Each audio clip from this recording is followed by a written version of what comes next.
Hello, my subscribers and my members and my patrons. It's David Hoffman, veteran documentary filmmaker, doing an interview with a guy who's lived a lot more life than I have. I'm sure you know who he is. His name is Chris Gardner. He's written several books. He's a self-made, successful businessman. He's a public speaker. And these days, he's devoted to helping young people by talking, believe it or not, in thousands of schools. I don't know how he's going to do that. He also made a real famous movie, was made about him, starring Will Smith. So he's all around famous guy. So what does David Hoffman have to say to him? Well, let's start out with this. On my YouTube channel, every day, I get thousands of comments from people miserable about the present, terrified of the future, wish we went back to the good old days. Now, Chris Gardner feels something about that. So, Chris, do you have the same experience when you talk to young people of this negative feeling? And what are you seeing out there? As I'm spending more and more time with young people all across this country, the more and more excited I am about the future, near term, mid-term, and long term. But I'm here to tell you, sir, in America, the bench is deep. They're coming. And my job is to help them get ready.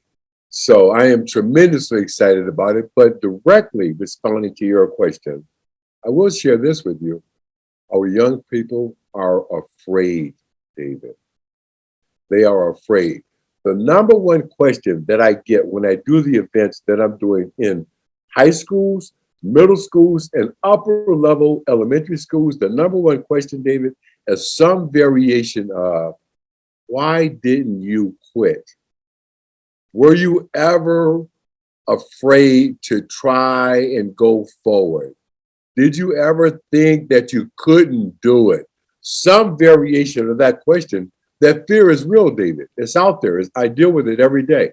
Fear was never my thing as a young man because I was always interested in what would happen if I did something. So the motivation for me, for David, was I'm going to try this and see what happens. I never thought I would be successful, but I never thought I'd be a failure either. You have a very unusual background, I know. You felt fear as a kid over and over and over again. I mean, this foster care thing sounds terrifying to me, and I've done a documentary on it. What do you tell somebody who feels fear? Because you know the feeling. What do you tell a young person? Fear can be used as fuel. I get to check a lot of boxes, not by design, plan, or intention, but I get to check a lot of boxes on the fear index, okay? Abandoned child, foster care, mom in prison, never met his father, domestic violence survivor, sexual assault survivor, never went to college, veteran, single parents, homeless, entrepreneur, and Black. And I said Black last because I got this free. This is the original packaging, brother, okay? So all those check marks, David, and especially in talking with young people all across our country right now, a lot of them get to check some of the same check marks. They're living it right now. And one of the things that I've learned, David, especially in talking with young people, I never take my finger and go like this. You should do this. When I use my finger, David, I'm going like this. When I was where you might be, these were my fears. These were my concerns. And here's how I felt. So I go like this. And people hear you better, David, when you're not going like this. Huh? People can hear you when you're going like this. I'm going to go like this, but I always do. Why? Because I think my experience helps other people. I hope so. And you have all these experiences. Let me ask you something critical. My generation of white, lower middle class folk, we had the American dream. My parents got a house. It had a refrigerator. We had a car. I could go to the doctor. And I believed in the American dream. And I fear for America right now. I'm hopeful I'm always hopeful. How do you see right now today, when you're telling these kids not to be afraid, are they stepping into a world that's really scary out there and not succeeding? How do you feel personally about that? And I'm sorry I pointed at you. Let's talk a little bit about the American dream. I'm living it every single day. And I have to be very, very clear when I speak with people, when I talk about the American dream, because those two words make people extremely uncomfortable for a number of reasons. When I talk about the American dream, David, I'm talking about the definition as given to me by my mother, who said to me every day, son, you can do or be anything.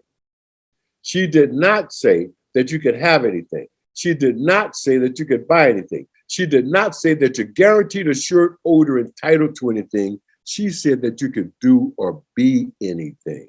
And for me, David, that was an even bigger statement. Because if you can do or be anything, all this other stuff will come. And let's stay on this idea, David, of the American dream just a second. One of the other big questions that I get from young people all across our country is the American dream still possible? My answer is yes, but it's changed. I stress to our young people, because of globalization and technology, the people that you are now competing with are not in your classroom. Because of globalization and technology, the people that you're now competing with are someplace all around the world. And while you are off being young, enjoying yourself, as you're perfectly entitled to do, you got to know this. You got to know that the people you're now competing with are someplace grinding. They're practicing, they're networking, they're rehearsing, they're researching. And that's going to make the difference between who signs the front of the check and who signs the back of the check. And when you put it to them like that, David, whoa, you see the lights come on. And for a young man or a young woman to say to you, I just never thought of it like that. Yeah, well, now you know. I've read lots of things that you've said, and something really got me. I'd like you to talk about each of these, the famous 3 R's, as you call them, because it exactly fit me and my own experiences. And the first one was reputation, which for a person as a teenager, you don't even think about that. What do you mean by reputation, that your reputation matters? The 3 R's. You and I are a little bit different in age, but we're still in that same spot where we remember that song about the 3 R's, David: reading, writing, and arithmetic. That song was written in 1795 by Sir William Curtis, okay? There's a new 3 R's, David. The new 3 R's written by yours truly, the rep, the rap, and the Rolodex. You must maintain a reputation for integrity and excellence in your business and your professional life. Your reputation will either open doors or keep them nailed shut. The rap, you've got to be able to communicate. You can have the best goods, services, or products in the world, but if you cannot rap, if you cannot communicate it, you will never sell anything. David, for some of our younger viewers, before there was a smartphone, there was this big paper thing like a wheel. David, it had all your contacts, all your relationships there. What we're talking about, David, are relationships. The rep, the rap, and the Rolodex. The relationships. Relationships can make things happen that money cannot. Let me look at each of those things. Now, in reputation, I made a mistake. I lied to a guy once, a guy that I worked for, and he caught me. And he said to me, don't you ever do that again, because it is your reputation that will make you, David. It's who you are and how you stand by that. You're totally right. You're rap. I'm a storyteller, and I love capturing stories from guys like you who really know how to tell a story. Some of the young people I talk to don't know how to tell a story. You're right. They can't understand it. So learning how to speak, how to communicate, totally agree. Rolodex, Rolodex. You're right on all those fronts. And I think it's a great 3 R's. But I have a tough question for you. Every day on my YouTube channel, there must be 500 comments in Americans involved with race. Race, race, race, race, race. Everything involves with race. Everything I don't have race in, should have race in. I got some old lady, 98, talking about her life. Somebody says she probably hung people. How do you, Chris, view yourself when you talk to me? Are we two guys talking, or is race in your mind? You raised the issue, not me. I'm talking to David Hoffman. You're talking to, I guess you're talking to Chris, but you're also talking to some black guy. I'm talking to David Hoffman. Okay. And look, race exists. Racism exists. Sexism exists. Anti-Semitism exists. Misogynism exists. Xenophobia exists. One of the things I'm stressing to young people, David, is look, racism is not new. It was not invented just to mess with you. Any place that you find more than two of these things called human beings, something's going to exist. One of those isms is going to exist because somebody brought it with them, David. They brought it with them when they came to the table. The question is, how much of an issue are you going to let it be for you? How are you going to deal with and respond? So racism is not new, sir. And I got good news. It's going away. Okay? It's going away. And I say that again, David, because when I'm spending time with young people all across this country, and let me make sure we're clear on this. When I say all across this country, I'm doing this tour virtually because of the pandemic. Prior to the pandemic, I was out in schools. And when I say all across America, I'm talking Fitchburg, Massachusetts, Mentor, Ohio, Fairmont, Minnesota, Carbondale, Illinois. Man, I was starting to sing that old Johnny Cash tune. I've been everywhere. So I'm not just talking to these people right here. I'm talking to young Americans all across the country, period. By the way, when you traveled the country, did you stay in like 5 stars everywhere? Or did you experience, Motel 6 and all that stuff? Dude, there is no 5-star in Fairmont, Minnesota. There is no 5-star in Fitchburg, Massachusetts. All right? You stay wherever you stay, man. And let me tell you something. The beautiful part of it is going to the places I mentioned. I could have accomplished my goals, David, by just going to New York, Boston, Philadelphia, DC, Baltimore on the East Coast, West Coast, San Francisco, Seattle, LA, Sacramento. Dude, I wanted to go and talk to all young people in America. That's why I started in the heartland. I started at the Motel 6. By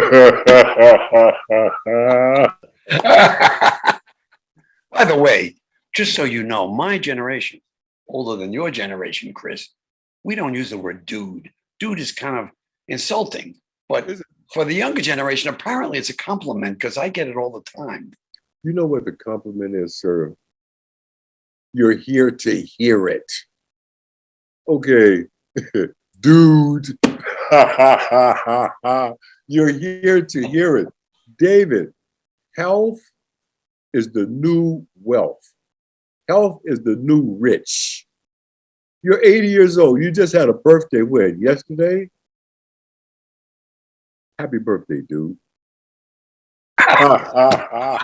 Well, okay. All right. Now, you write this book, Permission to Dream. Sounds like, what do you mean permission to dream? I mean, doesn't everybody dream of possibilities? You know what?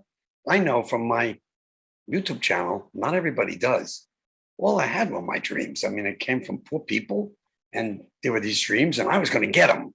You apparently wrote a book that needs to give permission. You got to explain to me, why does a kid need permission to dream? The greatest gift that I ever got in my life was permission to dream. I got it from my mother. who told me every day you could do or be anything. That was permission to dream, David. And let's talk a little bit about my mom. We got to go back to make sure that we give this some context, okay? My mom was born in Little Rock, Arkansas, raised deep in the heart of Louisiana, the daughter of a sharecropper, 1930s, 1940s. Those were not the good old days by any stretch of the imagination. But somewhere, David, she found it within herself to say to me, her child, son, you can do or be anything. David, that was the generational transfer of a dream. Period. That was the generational transfer of a dream. And now I'm in a position to give that same permission to a whole new generation. And it's the most important thing that I'm doing at this point in time in my life. Now, wait a minute, Chris. Permission to dream, you can be anything. I don't buy that. I can't be a basketball player. I'm a little guy. I can't be a musician. Go away. Hold on now. Let me finish this. I say permission to dream. I'm going to take over your show. What? Just please, go ahead. You cannot be a basketball player, but you certainly can own the team. Okay, let me make my point. My dad said to me, don't shoot for the stars, David, because you can't hit them. Shoot for what you're good at. Look at what you're good at and dream in the spaces you're good at. I'm good at hearing you. I can hear words you don't even say. I'm no good at money. Every time I've had it, I've lost it. You cannot believe that, Chris, but I have. I had millions of dollars I've lost. But did you get some more? I'm getting it on YouTube. I'm not giving up. But you know what? Permission to dream is a beautiful idea. But I say, know who you are. Tell me if you disagree with that. I say, know your talents and skills, because not everybody's good at everything. A lot of us have certainly let other people talk us out of pursuing our dreams. Too many of us, David, are looking for some external validation and waiting for someone else to say, it's okay. I can see that for you. I give you my approval. Let me tell you something. The only person that's got to see the vision that you have for your life is the person that you see when you look in the mirror. And that person, David, when you look in that mirror, that person heard everything that you said, but that person also saw everything that you did. And that person will challenge you and ask, why is it that what you said is not matching up with your actions? I think that's beautiful what you're saying. You are pointing a finger at me, but I appreciate it because there's a certain reality and credibility in that. And I thank you for that. And I admire you for the dedication to the thousands of schools. I couldn't do it. I'm doing it on YouTube, but the work required, the travel, the suitcases, the speeches got to be live every single time. You can't do the same thing 10,000 times. You're going to get bored, or it's going to not have that honesty to it. Are you familiar with an actor named Yul Brynner? You know how many performances he gave of The King and I? Over 10,000. And you know what he said? Every time I stepped on the stage, it felt like the first time. Because he chose to go to the theater in his mind. So it can be done, David. You're just saying it won't work for you. And that's okay. That's okay, bruh. And I called you bruh, not dude. I hope you're don't call human resources and file a complaint. I've always been independent, Chris. I've never worked for anybody, except very early on. I had a guy who was my producer, but I've been making my own thing, my own way, stepping into the corporate world and getting wonderful opportunities. But I once said to the guy, hey, would anybody hire me in a corporation? He said, no, David, we like you on the outside. We like you saying what you think. So I found my place, like you found your place. But when I read the part of your life that has to do with children, yours, there's love in your heart. You really know love. And I really know love. And love drives me. And when I find somebody so self-centered that they don't seem to feel it, I feel very badly for them. And I feel very good for you because that seems to be at the bottom of you. I'm living my JFK moment, and I'm very comfortable with that. Okay. I'm very comfortable. I'll never forget being a little boy at Lee Elementary School, Milwaukee, Wisconsin, and I heard President John F. Kennedy's inauguration address, where he asked that timeless and immortal question: ask not what your country can do for you, but what you can do for your country. That's why I'm doing what I'm doing right now. Okay. And as I stood there in front of the elementary school that I went to, and I saw the little boys and girls coming and going out of the school doors, it dawned on me, wait a minute. Oprah Winfrey and I are the same age, same zodiac sign, and went to the same elementary school. How do we know the next Chris Gardner, or more importantly, the next Oprah Winfrey, is not coming and going out of these same public school doors all across this country right now? The truth is, sir, they are. My job is to let them know that they can. Is that job that you've taken on satisfying or frustrating or both? I mean, does it give you a life of purpose that it didn't have before? There's nothing but satisfaction. Let me tell you something. When you see the lights come on in a young person's eyes, I mean, that's why teachers teach. For that one time that the kid says, whoa, oh, now I get it. I had an experience recently, David, and let me share this with you, man. I'm speaking remotely, and there was a young man in the classroom, and you can read body language, David being a filmmaker, and the kid is sitting a certain way, and he's giving you every indication. You're boring me. You're torturing me. I don't want to be here. Please let me leave the room. So we're wrapping up the event, David. We're wrapping it up. And okay, fine, I answered all the questions from all the other students, but this one student did say, will you just take one more question? And I said, fine. He asked me, when you were a young man and you were growing up without a father, did you ever feel alone? Ooh. So David, we had to talk about that. Now the time's up, we're allocated, we're out of time. But the fact that that young man asked that question at that moment, that meant that was something on his heart. We had to talk about that, and we did. I can't remember what I said to him, David, but I'll never forget what he said to me. What he said to me was, Mr. Gardner, I want to thank you. I think you helped me change my life today. Okay, so how do you get tired, David Hoffman? You don't. Okay, you don't have the luxury of getting tired, because when a young man says, you helped me change my life today, that's fuel, baby. That's how we roll. I totally 100% agree with you. I'm glad you exist on the planet. I like your attitude. I like that you did this interview with me, and I said to you up front, none of the normal, don't use any single word you've ever used before. You probably used a few, but not many. I thank you for that, Chris. And I'm hoping that you get one of those boys every day, some kid who asked you that question who was going to leave the room. That's just beautiful, Chris. So you're living it right. I admire you, but so the hell what? More importantly, I'm appreciative of doing this interview.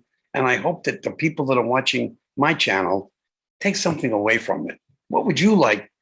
What would you hope that these adults take away from us talking? Let's continue to hope and pray that we all remain strong and safe. And I say that, David, last week I had an experience. I saw my granddaughter for the first time in 14 months. David, we can do all of this thing, the face thing, the Zoom thing. Nothing in the world will ever replace touching and grabbing and holding and squeezing your child. Okay?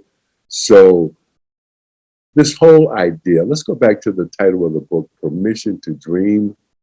If we could grant everyone in America right now permission to dream, You know what we would probably all dream of, David? Being able to be with our friends and our families and people that we love. Right now. Completely agree. Completely A lot of agree. this other stuff, David, we probably put that aside for just a second. I just want to be with my grandbaby.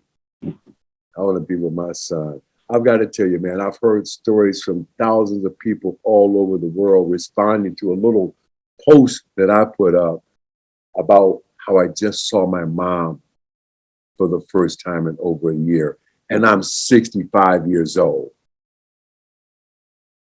And I held her and I cried like a baby. And I was happy. It does feel good to cry about things like that. I do that. And I just love the feeling of the beauty of it all. You're right, Chris. When David Hoffman calls, you take the call.